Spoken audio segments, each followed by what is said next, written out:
el sistema urinario está compuesto por los riñones, dos uréteres, una vejiga y la uretra, situados en la cavidad abdominal. Los riñones son dos órganos que poseen la forma de haba o de frijol, con un tamaño promedio de 10 a 12 centímetros de longitud, de 5 a 7 centímetros de ancho y de 3.5 a 5 centímetros de grosor, y pesan en promedio de 135 a 150 gramos. Los uréteres conectan con la vejiga, a la cual llegan por la cara posterior. Los uréteres son tubos estrechos de 25 a 30 centímetros de longitud, con un diámetro desde 1 a 10 milímetros. La vejiga urinaria es un órgano muscular hueco distensible situado en la cavidad pélvica. En las mujeres está situada por delante de la vagina y debajo del útero. La forma depende de la cantidad de orina que contenga. En reposo y vacía se colapsa. En caso de poca orina, adopta una forma esférica. Cuando está llena, adopta una forma de pera y se eleva en la cavidad abdominal. Su capacidad de almacenamiento de orina varía desde 700 a 800 mililitros. La uretra es un tubo conductor que va desde el orificio uretral interno hasta el meato externo u orificio uretral externo. En los hombres su longitud promedio es de 15 a 20 centímetros, mientras que en las mujeres es de tan solo 4 centímetros. Tanto en los hombres como en las mujeres, la uretra es la porción terminal del sistema urinario y la vía de paso para expulsar orina del cuerpo. La nefrona es la unidad funcional del riñón y se trata de una estructura microscópica en número de aproximadamente 1.200.000 unidades por cada riñón, compuesta por el glomérulo y su cápsula de Bowman y el túbulo. Está conformada por dos partes, el corpúsculo renal y los túbulos renales. Alrededor del 80% de las nefronas se ubican en la corteza renal, por lo cual se denominan corticales, y el restante 20% se ubican cerca de la médula renal, por lo que se llaman yuxtamedulares. Funciones del riñón.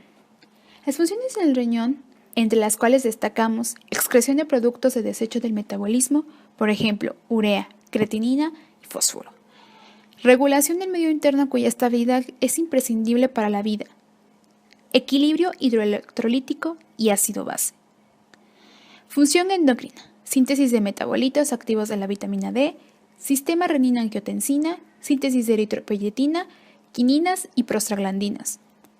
Estas funciones se llevan a cabo en diferentes zonas del riñón.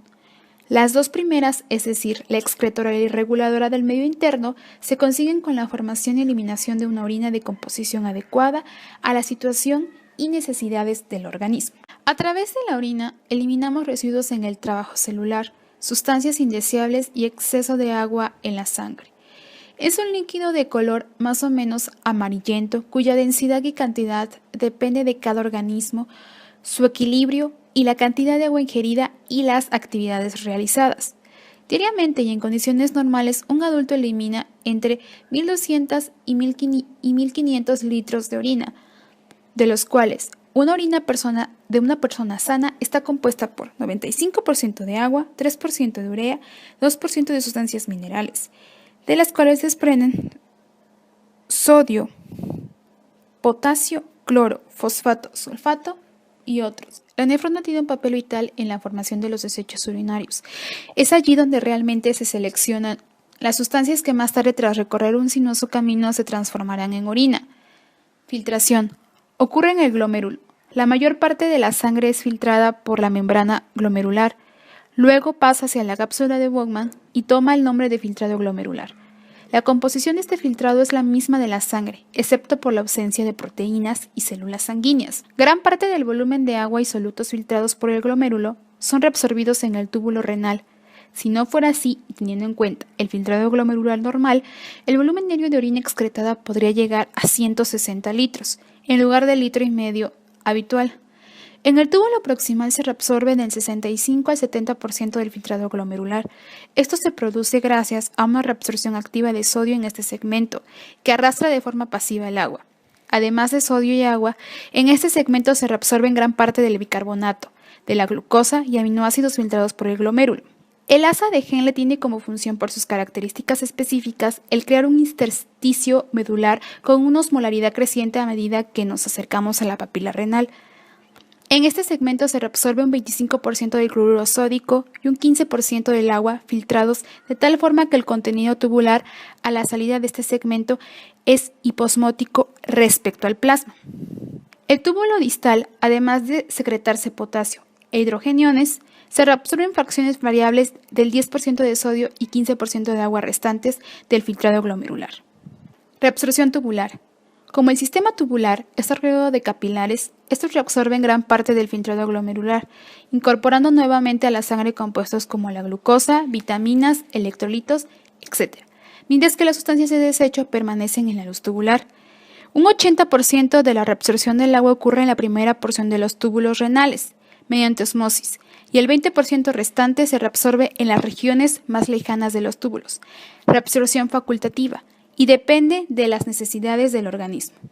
En resumen, aquellos componentes que no deben ser eliminados pasan a la sangre, nuevamente, en tanto que los componentes de desecho, a los que están en exceso, serán eliminados por la orina.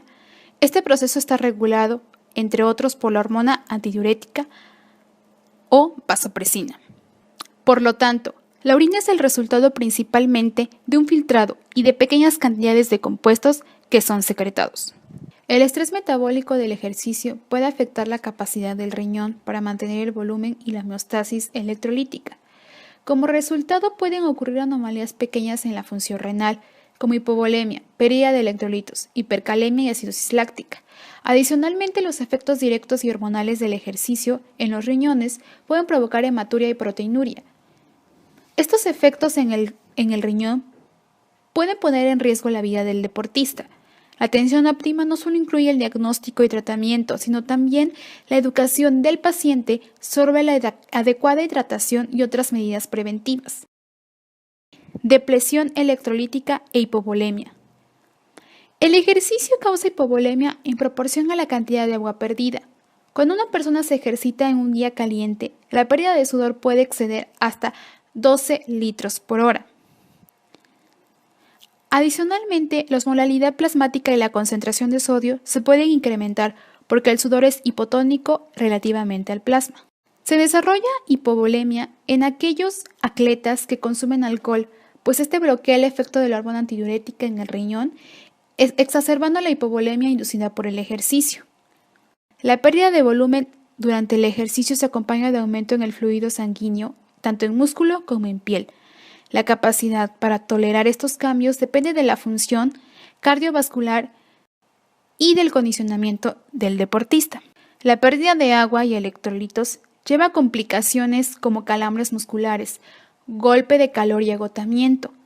Los dolores musculares son comunes y ocurren hasta en atletas bien entrenados. Se tratan con descanso, líquidos y reemplazo de electrolitos. Su prevención requiere una adecuada toma de líquidos y electrolitos antes y durante el ejercicio. La pérdida de agua y electrolitos lleva a complicaciones como calambres musculares, golpe de calor o agotamiento. Los dolores musculares son comunes y se tratan con descanso, líquidos y reemplazo de electrolitos. Su prevención requiere una toma adecuada de líquidos y electrolitos antes y durante el ejercicio. En el agotamiento por calor se experimenta dolor de cabeza, náuseas, confusión y debilidad. Generalmente estos se tratan con un reemplazo de líquidos administrados por vía oral y en dados casos intravenosos. El golpe de calor, sus síntomas son parecidos al agotamiento por calor, solo que la temperatura corporal esté elevada y puede acompañarse por falla renal, rhabdomiólisis y acidosis láctica. El principio más importante para prevenir las pérdidas de líquidos y electrolitos en el ejercicio es reemplazar el volumen perdido durante el ejercicio, lo cual va a mejorar la función cardíaca y va a facilitar la actividad atlética. El reemplazo de líquidos debe ser hipotónico con respecto al plasma para alcanzar el volumen perdido en el sudor. Hipercalemia. En el ejercicio, así como se pierden agua y electrolitos, hay pequeños aumentos en el potasio plasmático. Estos, en el ejercicio moderado, pueden llegar a una elevación de 0.7 a 1.1 miliequivalentes por litro, mientras que en el ejercicio severo se pueden incrementar hasta 2 miliequivalentes por litro. Una situación especial en la que puede inducir hipercalemia es en los pacientes que toman beta-bloqueadores. Los receptores beta-2 normalmente facilitan el paso de potasio a las células. Al ser bloqueados, se previene la reabsorción de potasio liberado por las células musculares durante el ejercicio, llegando a ser hasta 4 miliequivalentes por litro. Hiponatremia. Debido a que la pérdida de sudor eleva la osmolaridad plasmática y la concentración de sodio sérico, es sorprendente que en casos de hiponatremia hayan sido reportados. La única forma de que esto pueda ocurrir es si el atleta consume grandes cantidades de agua y aún así es seguro que el riñón es capaz de proteger contra la hiponatremia a través de la producción de una orina diluida. Al parecer, algo interfiere con esta capacidad del riñón y sea probablemente por la secreción inadecuada de la hormona antidiurética. Dado que la hiponatremia se desarrolla agudamente, se asocia a síntomas severos como el cambio de estado mental, coma o ataques. En estos casos es necesario el tratamiento con solución salina normal y en casos severos con soluciones hipertónicas. Acidosis láctica. Esta puede ocurrir en asociación con el golpe de calor. La sintomatología consiste en disnea para compensar la acidosis. La acidosis láctica está relacionada con un desequilibrio en la demanda y consumo de oxígeno en la célula muscular. Cuando el oxígeno no se encuentra disponible en las células musculares, el piruvato es convertido en ácido láctico en el ciclo de Krebs. En el ejercicio extremo, el ácido láctico producido puede cambiar el pH hasta 6.8. El lactato es rápidamente metabolizado por el hígado durante el descanso, corrigiendo el pH. Falla renal aguda. Esta debe ser sospechada en pacientes que han realizado ejercicios extremos con una posterior disminución de volumen urinario o síntomas de uremia.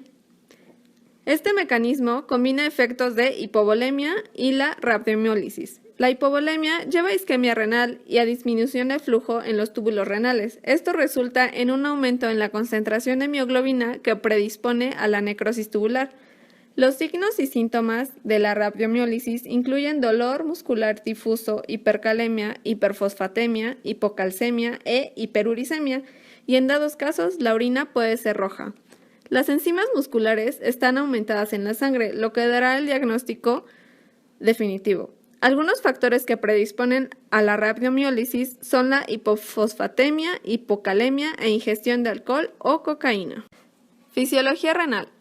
El ejercicio da lugar a una reducción del flujo sanguíneo o plasmático renal directamente proporcional a la intensidad de este. El ejercicio moderado disminuye el flujo sanguíneo renal en un 30%, mientras que el ejercicio intenso lo reduce en un 75%, siendo progresiva la caída del flujo sanguíneo renal conforme aumenta la intensidad del ejercicio.